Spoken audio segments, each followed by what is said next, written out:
நம்மளுடைய பாவங்களுக்காக இந்த உலகத்தில் வந்த ஆண்டவர் எவ்வளவு எதிர்ப்புகள் சந்திச்சாரு. தீமையானவர்களால் எவ்வளோ அவமானப்பட்டாரு, எவ்வளவு வேதனைக்கு உட்படுத்தப்பட்டார்.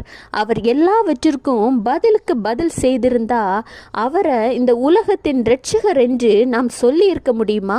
அவரை போல நம்மளும் பரிசுத்தமா அன்போடு வாழணும்னு அடுத்தவங்களுக்கு நம்ம சொல்ல முடியுமா?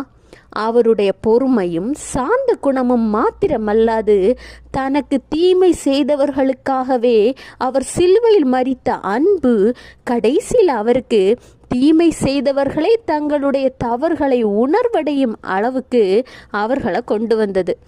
இப்பேற்பட்ட ஆண்டவராகிய இயேசு கிறிஸ்துவோட செல்ல பிள்ளையா இருக்கக்கூடிய நீங்க தீமைக்கு தீமை செய்வேன் அப்படின்னு யோசிக்கலாமா, சொல்லலாமா? கர்த்தருக்கு காத்திருங்க, அவர் உங்களை ரட்சிப்பார். Have a blessed day. Jesus